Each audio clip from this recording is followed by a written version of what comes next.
Boulevard is a role-playing game developed by 5 people. It has been in development for a while, and it is stated in the game's description that the game is well polished and developed, and is one of the few underrated roleplay cities on Roblox. I can confidently say that that statement is wrong. Hello everyone, and welcome to my first Roblox game review.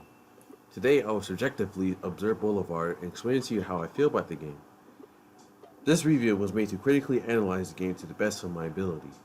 Do know that I am not a professional critic, neither do I proclaim myself to be a critic. But I do believe that I should be given some credibility when it comes to observing things on Roblox, especially since I know how to make the games myself. I am the creator of News vs Zombies Realish after all, and I have been developing on Roblox Studios for multiple years. So then, let's get started. If you're new and you've never played Boulevard before, then chances are you're not going to figure out how to play the game properly. In the rules section of the game, it tells you right off the bat that if you want more detailed rules for the game, you gotta visit the Discord. Telling others to visit the Discord just to figure out how to play the game in the first place is both impractical and foolish. Roblox is full of underage children, which is not permitted to using Discord in the first place, and it is against the terms of service of Roblox to even redirect them to the Discord. Otherwise, if you can't get on Discord, all you're left with is that you can't random kill, you can't abuse props in the game, you can't glitch through properties, and you can't ask for moderation and administrative powers. And you also have to use the roleplay text properly. If you look at the instructions, it gives you the controls, which is great, but it doesn't really help you with your experience entirely. The main goal of the game is to either become loyal, a high-class citizen, or a criminal. And with the instructions presented here, it doesn't teach you how you can reach any of those status. When you're playing the game too, it doesn't even teach you how to become employed. So half of the time you're in the game just wandering around what to do and how to make money. The only accessible aspect in the game that's clearly explained to you well is how to get a gun application, which of course leads to a Discord server which violates one of Roblox's terms of service, which is not to be expected for your average Roblox player. Purchasing doors is also well explained, but who freaking cares about purchasing a door? When you purchase a door, you don't purchase the property, you just purchase the door so that nobody else can really use the door if it's locked. But otherwise, everything else is really not explained. It doesn't explain to you how to enjoy infiltrations, how to become the mayor, how to become a weapon dealer, how to join the police, how to join the military, how to heal yourself, and how to make money. If you want to know how to do either of those things, you have to do extensive research outside of the game. Congratulations! Just hit the subscribe button while you're at it. Going in the game for the most part is very easy to navigate. The only frustration part is when you get to the briefcases and the duffel bag. They're kind of a mess to use as they aren't really clear how to use them. There's also no error indicator when you're purchasing a certain weapon, such as inefficient funds or reputation. It doesn't tell you that, so you might get confused when you try to buy a knife and you realize you don't have enough reputation to get something. But otherwise it's all fine.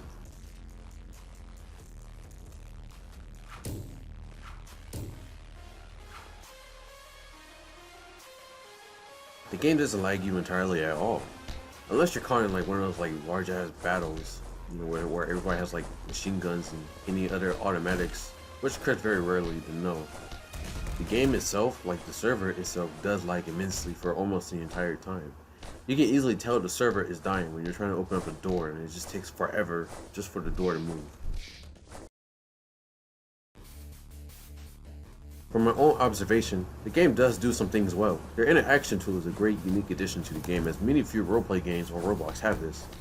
It allows you to pick up objects you don't expect to pick up, and it helps you see what you can interact with if you hover your mouse over it.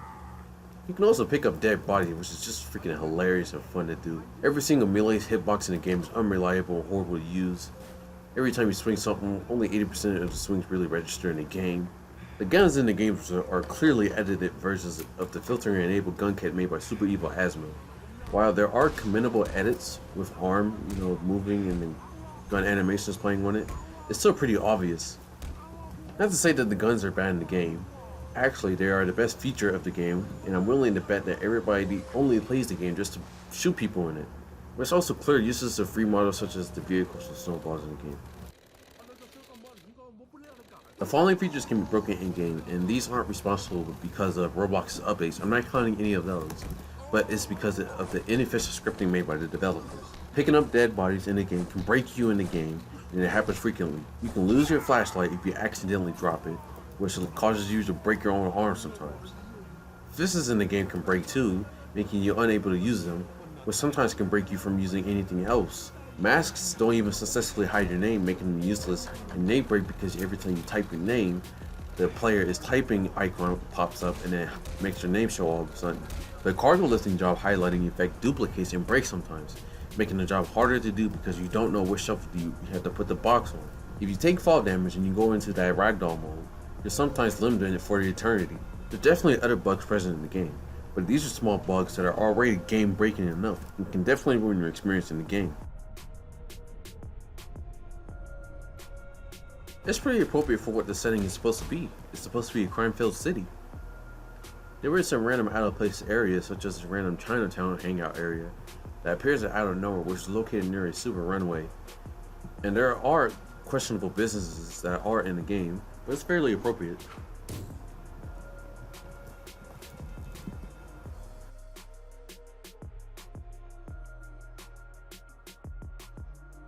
For the most part, it fairly helps complement the mood for the game, especially with the windows being breakable, and not to mention the sound present in the game really helps you immerse into this world.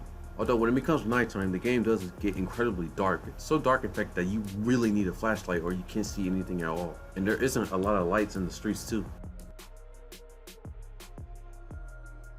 The world in the game is literally over flooded with freaking meshes, like it's spammed with meshes everywhere. And it doesn't cause the game to crash, but it will affect lower end devices and it has impacted loading time heavily. In fact, it was so bad that they had to literally disable the preloading times because it would take forever just to load in just to play the freaking game. And it's not like they use meshes to really improve the visuals of the game. I believe if they took the time to make their own traffic lights, their own boxes, their own fences, their own fence, their own ladders, and anything else in the game would actually look a whole lot better, and it would handle the huge preloading times, and of course it would help improve the performances in the game. The only monetization in the game are gun customization cosmetics. There is no advantage you get by paying Robux. So you know what? Good job!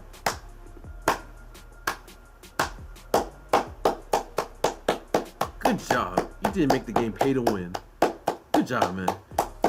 Good job. You held back.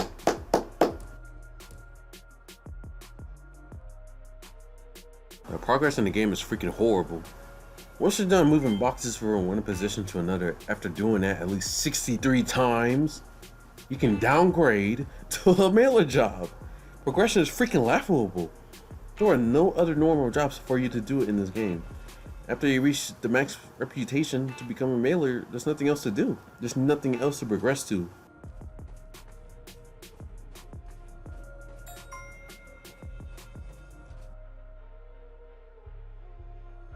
Progression in the game is tempered with frequent loot. There has been a total of 6 data wipes, all of which were caused by moderators or administrator abusers giving out loads of in-game currencies to random people, exploiters that have been able to infiltrate the game's economy. It's also been caused by them updating the data source, which, forcibly removes old data, and for any other unspecified reasons. Previously, box lifting only gave only $20 in one reputation, but they have buffed it where it only gives $40 in 4 reputations. The same buffs were given onto the mailer. There are many ways to get punished in the game, although all punishment is either carried out by the police or by the mods and administrators. If you committed a crime, like you killed someone or you robbed someone, or you was opposing aggressive behavior to someone else, an officer may arrest you to be in jail for 5 minutes straight. If you harm a moderator or administrator, they may ban you from the game permanently. The same goes for breaking any other rule in the game. I personally myself was caught clipping for property because I was bored with the game, and I was caught by a moderator when it was using the spectate command, and I was banned from the game permanently. I was given a chance to make an appeal, and for some reason it was denied. And this was shown both informally and indirectly. Every single moderator and administrator in the game have unrealistic powers in the game. First off, they can fly anywhere they go, They can go invisible, and they can become completely immoral entirely if they want to. And yes, I know these are standard powers for moderators in most games, but they don't even use them to moderate the freaking game. They use them to mostly just take advantage of the game. And if you don't believe me, you can just look this up on YouTube. There's countless of videos of them just nuking the town, sniping the town, you know, turning it into a freaking war zone massacre, teleporting people, etc.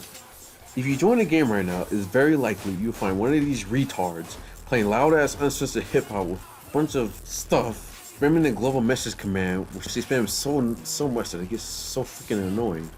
They aren't fun additions to the game. They don't really even help protect the game. They actually are the biggest threats in the game. Even the police in the game can't even do anything about them, because if they arrest them, they'll probably get permanently banned from the game. They're a bunch of undisciplined pieces. You can pick up boxes and move them to another spot. Yay! If you work hard enough, you can move mail to another spot. Yay! Besides working, you can purchase weapons and use them on other people. You can hurt other people, rob other people, and kill other people. Besides that, that's it. That's all you can do if you're a regular average player.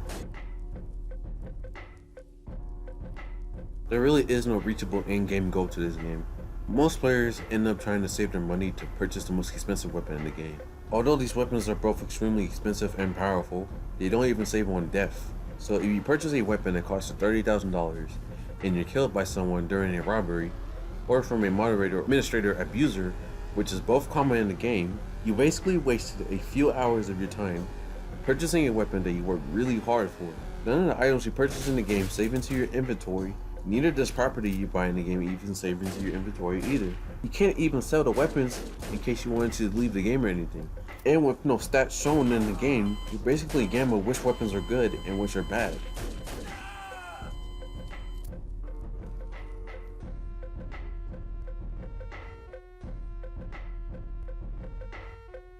I did want to play the game again because I did have fun with the game when I played it with friends.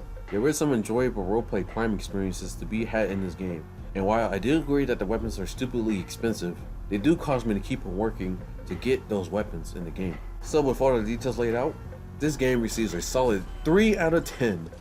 It is a bad game. It falsely advertises itself being well polished and development underrated. It is the exact opposite with its broken bugs, game-breaking bugs, poor optimization, and with its extremely huge community in its Discord.